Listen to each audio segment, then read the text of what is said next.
जितने खेल तुमने खेले और जितने लोगों की तुमने जान ली, उन सब का हिसाब देने का वक्त आ गया है अजीजा असलान बे। गाड़ी यहां रोको।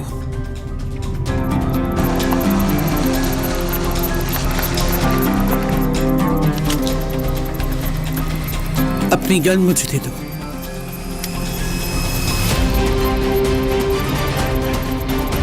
नीचे उतरो।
तुम मुझे जब इस गांव में मिले थे तो 9 बहन भाइयों में सबसे छोटे थे।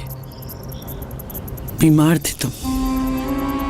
उस वक्त मैंने तुम्हारी परवरिश करने का फैसला किया और की भी। ना सिर्फ तुम्हारी बल्कि पूरे खानदान की। तुम्हें मैंने आज के दिन के लिए तैयार किया था। एक सादिक और अच्छा इंसान बनाया मैंने तुम्हें।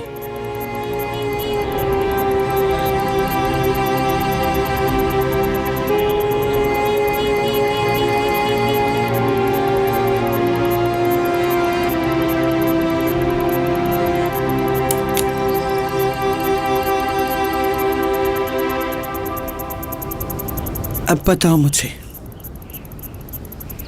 क्या तुम मेरे साथ वफादार रहे या फिर मुझे धोखा दिया तुमने? मैं आपको धोखा नहीं दे सकता। आपके लिए जान भी हाजिर है।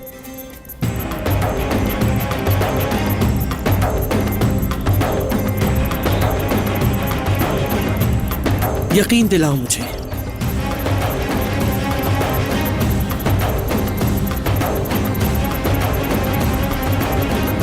अगर आपकी यही मर्जी है तो ठीक है खानम।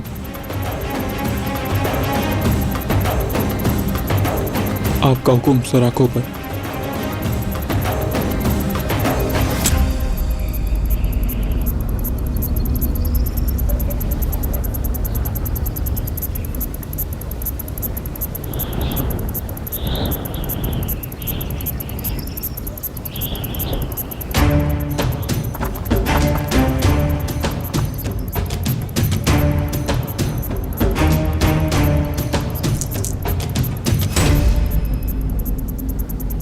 बहुत खुश हूं कि तुम पर की गई मेहनत वसूल हो गई।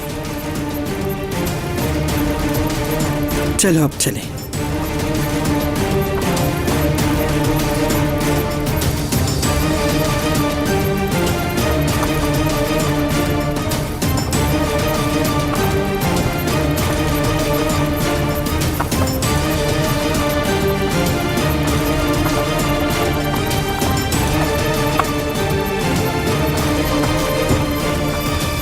जो तुमने कहा वो सुन लिया मैंने।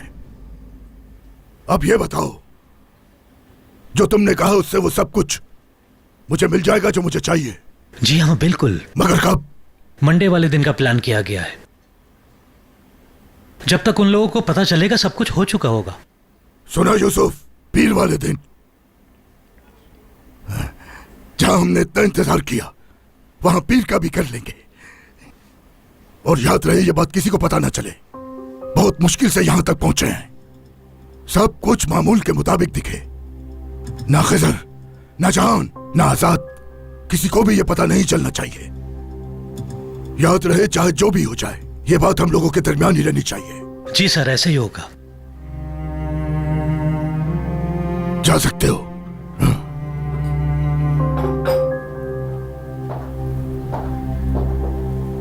यूसुफ क्या कहते हो?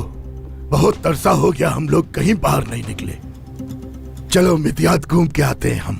चलो दोस्त, चलते हैं। और आज शाम का कहवा भी दोनों दोस्त बाहर ही पियेंगे। क्यों नहीं, जरूर पियेंगे। रियान तुम्हें सब सच बता चुकी है, लेकिन तुम समझ ही नहीं रहे। क्या तुमने नहीं देखा था जब मीरान ने उसे जबरदस्ती कमरे में भेजा था? देखा था ना तुमने? कहना क्या चाहते हो तुम? डरी हुई थी वो, परेशान थी, उस घर में जबरदस्ती रह रही है। प्लीज शहजाद, ऐसी कोई बात नहीं है। रियान भाई से प्यार करती है और अपनी मर्जी से यहाँ रह रही है। अगर ऐसा है तो उससे कहो कि खुद आकर कह दे मुझे ये सब। और अगर उसने कह दिया तो फिर क्या करोगे तुम? आजाद, तुम हकीकत को समझ लो। जो मैं कह रही हूँ सब के सब सच है। हैरत है कि तुम इसे जान नहीं सकी। इसको जानने का एक ही तरीका है, जब रेयान से मैं फेस टू फेस मिलूंगा। एलिफ,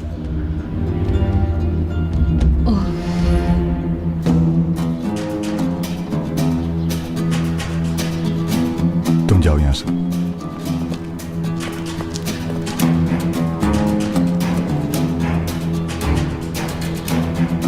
मेरा बेटा कितना बेवकूफ है। इसे लगता है कि ये लड़की इसे रियान के पास ले जा सकती है, तो ये इसकी भूल है। क्योंकि वो अजीजा जो कुछ हमारे साथ कर रही है वही रियान के साथ भी करेगी। अजीजा का दिल उस वक्त उसके सीने से बाहर आएगा जब ये लड़की शादुल खानदान की बहू बनेगी। कसम है मुझे कि मैं इसे बहू जरूर बनाऊंगा, जरूर बनाऊंगा।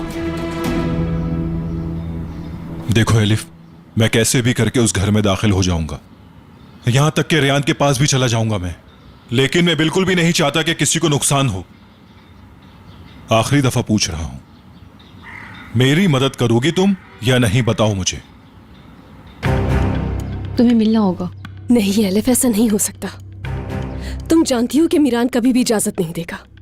तुम भी ये बात जानती हो अच्छी तरह, और मैं ये बात बता चुकी हूँ कि मैं यहाँ पर अपनी मर्जी से रह रही हूँ, किसी भी मजबूरी की वजह से नहीं। उसे इस बात का यकीन नहीं है। वो ये सब कुछ सिर्फ तुम्हारे मुंह से सुनना चाहता है रेयान।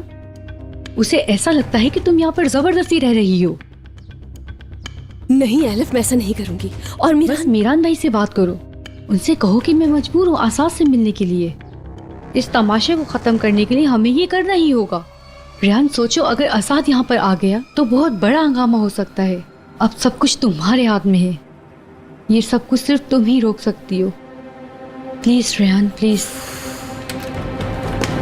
रेयान मैडम, जल्दी आइए, आपके लिए कुछ पैकेट्स आए हैं। कैसे पैकेट्स आए हैं? मेरे ख्याल से ये पैकेट्स आपके लिए मीरान साहब ने भेजे हैं, इसलिए आप जल्दी से नीचे आ जाएं।